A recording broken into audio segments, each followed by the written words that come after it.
سلام و درود. بریم که اولین ویدیو کانالمون رو پرقدرت شروع بکنیم با آموزش ساخت کوره القایی ولی با ترانزیستور. اگه یکم خودتون دنبال کوره موره باشید ببینید ترانزیستور تیپ 41 گذاشتم. کلا تمام کوره ها با ماسفته. خب ماسفت هم که گرون. تا بال آموزش کوره با ترانزیستور دیدین؟ نه، من که ندیدم. خودش تست کردم، یعنی سرچ کردم. ترانزیستور تیپ 41 گذاشتم، 5000 تومن تیپ 41. خب وسایل مورد نیاز: یه سری از این خازنا میاری 470 نانو، کدش هم 474. نمیدونم حالا میبینی یا نه. و 2 تا مقاومت 1 کیلو وات بالا، قهوه‌ای مشکی قرمز. اینم از دیگه. چی میخوای دیگه؟ سیملاکی هم میخوای که یه همچین کویلی رو بسازی و بریم تو کارش. دو سه هم ترمینال داشته باشی بد نیست. خب هویه‌مو رو بیارم، قلمم بیارم و شروع کنم. پایه‌ی ترانزیستور به ترتیب از سمت چپ بخوام بگم، این چپ اینجا، این بیس، کلکتور، امیتر. قلالود کنم. خب این از اینجا. اول کاری بذاریم بالاشم بزنم. این 2 تا مقاومت 1 کیلومو 100 اوم هم میتونی بذاری، قوی تر میشه، ولی من حالا همین 1 کیلو میذارم. 10 کیلو هم میتونی بذاری، فرق نداره. یه چیز آزمون خطایی. هرچی پایین تر جریان بیشتر، قدرت بیشتر. اگرم که از هیت سینک جدا استفاده نمی کنی، ببین جفت ترانزیستورات روی هیت سینک میخوای بزنی، حتما از اینا بذار که کلکتوراشون به هم راه ندن. این از این تا اینجا.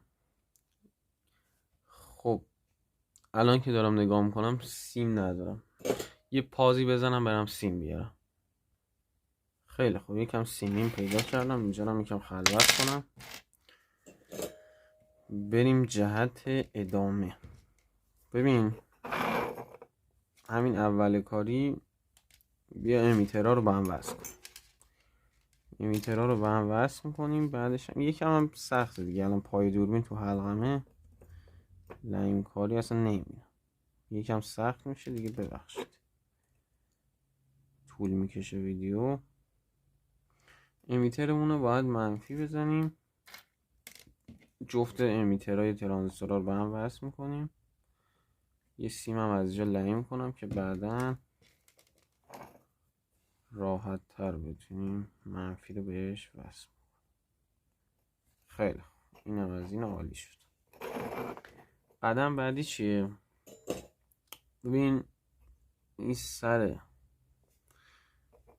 مقاومت همون رو باید به هم لعیم کنیم.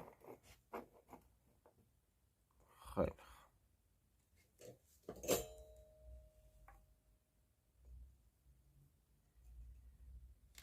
این از این.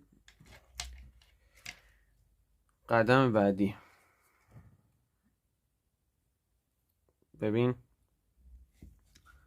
خازنتو میاریم، یه پایه خازن میخوره به کلکتور این، یه پایش میخوره به بیس این، اون یکی هم برعکس. بریم انجام بدیم. خب برس دیگه، اذیت نکن. بذار چینگ اینه من یکم.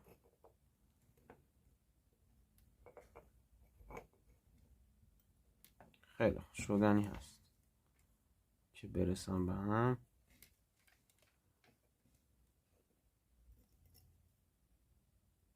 این هم هست، این هم همون شکلی، فقط این دفعه از بیس این به کلکتوره.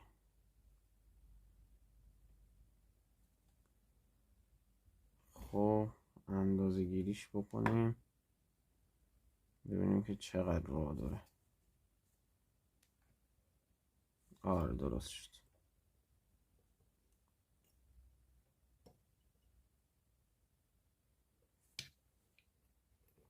نوک هویه‌ام هم داغون شده، ولی خب با همین 10 سال دیگه هم سر خواهم کرد. نه این تا اینجا تمام. خب حالا باید چیکار کنی؟ من این کار رو انجام دادم، الانم بهت نشون میدم، لازم نیست انجام بدم. تو میای چیکار میکنی؟ 4 تا 3 تا 2 تا از این خازنا رو با همدیگه موازی میکنی. اینجوری پایای این ور میگیری، پایای این ور رو به هم لین میکنی، پایای این ورم به هم. حالا الان بهت هم نشون میدم.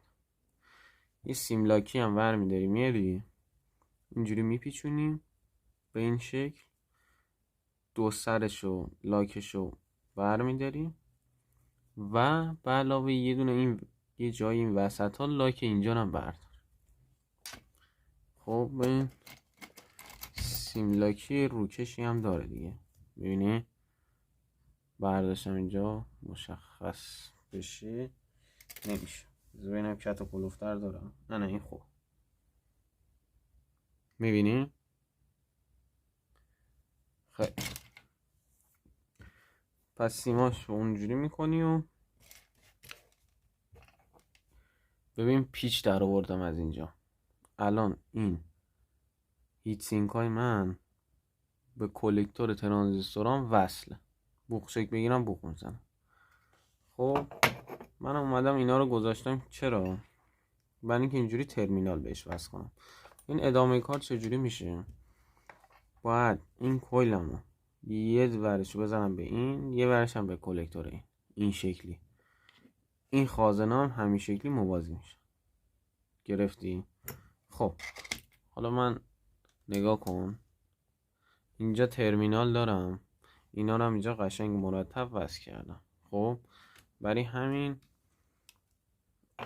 میخوام بدم تو اون ترمیناله، میام اینجوری اینا رو وصل میکنم. یه سری ترمینال دیگه میارم با سیمو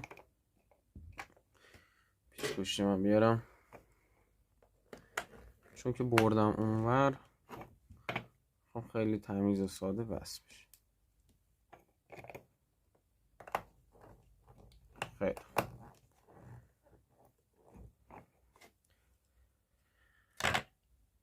بردارم دوربینو. ببین این که خازنم خب موازی کردم و موازی شده با این سلفه، درسته؟ این سوسماریه چی میگه اینجا؟ ببین این وسطش بودا، گفتم باید لایکشو بگیری. اینجا مثبت تغذیه هم میخوره به این وسط اینجا که باید لایکشو بگیری و تغذیه‌تو وصل کنی اینجا. حالا من چیکار کردم؟ این سوسماریه که هست میارمش کجا؟ یه ور دیگه هم سوسماری داره. این سوسماری این ورشو میزنم اینجا، نخوره مثبت این به هیت سینک ها نخوره، به کلکتور ها نباید بخوره. بذار بیارم بالا. خب این اینجوری. حالا منفی تغذیه‌تو میدی این امیتر، مثبت هم میدی اینجا. برم پایه رو بذارم دوربین رو اوکی کنم، بریم برای تستش.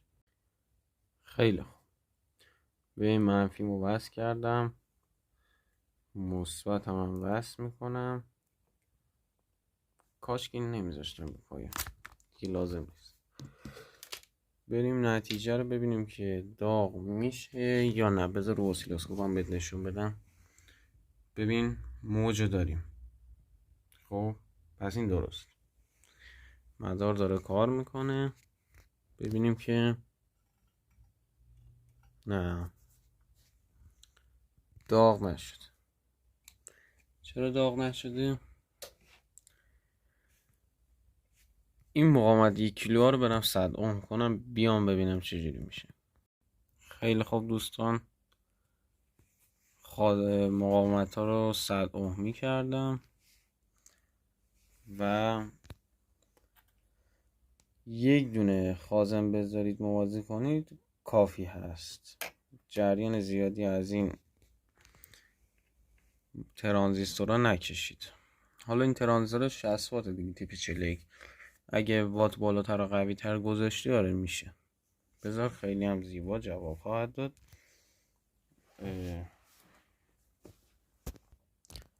اینم خازنش که موازی و بریم تستش. ببینی خیس الان فلز داغ باشه. آره خیلی عالی کار میکنه. توقع سرخ شدن ازش ندارم جدا. رو اسیلوسکوپ هم نگاه کن موجشو. چرا توقع سرخ شدن ندارم؟ چون اینا 60 واتن. در نتیجه قاعدتا نمیتونه سرخش کنه و ترانزیستور قوی تر بذارید عالی کار خواهد داد. عرضم به حضور شما که اینم بود از آموزش زیبای ما. خدا نگهدار. لایک و ساب و این چیزا هم فراموشتون نشه.